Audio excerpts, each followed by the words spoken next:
মাত্রই বলছি, তবে বৈষ্ণব সদাচার বইটা থাকলে ভালো হতো, এটা আমাদের দরকার। এখানে ভাগবতের একটা শ্লোক বলি।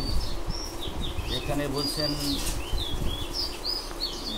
ইচ্ছাতাম অকুত ভাবাম নির্বৈদ্যম বনাম যোগিনাম রাজন নির্ণীতম হরিনাম অনুকীর্তনম। অর্থাৎ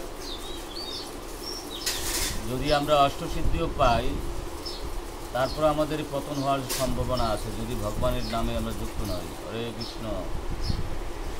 অষ্টসিদ্ধি সাইটটিখানি কথা না, এরকম একটা ব্রহ্মাণ্ড বানাবার ক্ষমতা রাখে যারা অষ্টসিদ্ধি যুক্ত। তো প্রকৃতপক্ষে 18 সিদ্ধি আছে, 8টা হলো মুক্ত আর 10টা হলো গৌণ। এই 18 সিদ্ধি প্রাপ্ত ছিলেন সৌভরী মুনি, তারও পতন হলো। তার পিছনে কারণ ছিল তিনি কিন্তু নাম জপ করেন। এবং সেই আপনার এই 18 সিদ্ধি আপনার শুক্রাচার্য জানত, তারও পতন ঘটছে। কারণ শুক্রাচার্য একবার কী করেছেন, তিনি অহংকার বশত যজ্ঞ করেছিলেন লক্ষ লক্ষ ব্রাহ্মণ দিয়ে, মহাযোগী ছিলেন তিনি। এবং আপনারা জানেন শুক্রাচার্য মরা মানুষ পর্যন্ত জিয়াতে পারতেন, কিন্তু তার সব গুণ ছিল, কিন্তু সেই অহংকারকে ত্যাগ করতে পারে না।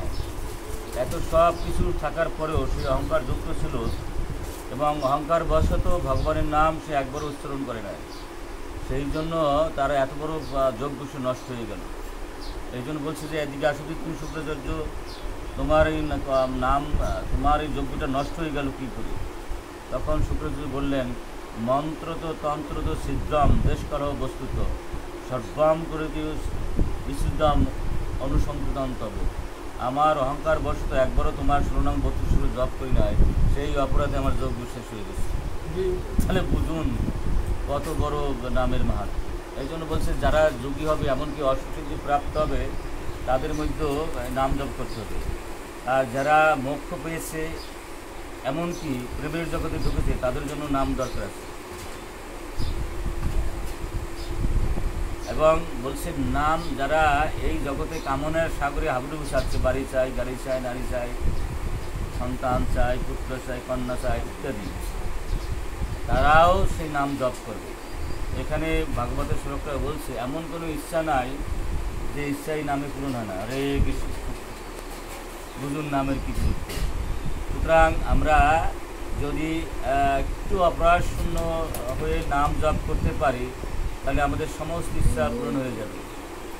এখানে বলছে, ভজনের মধ্যে শ্রেষ্ঠ নববিধা ভক্তি, কৃষ্ণ প্রেম কৃষ্ণ দিদি ধরে মহাশক্তি, তার মধ্যে সর্বশ্রেষ্ঠ নাম সংকীর্তন, নিরপরাধের নাম লইলে পায় প্রেম ধন্য। ছোটো ছোটো যত সব অপরাধ আছে, সব অপরাধগুলো ভগবান মাফ করে দেয়, কিন্তু ভগবান বৈষ্ণব অপরাধ মাফ করতে চান না, আর করেন না।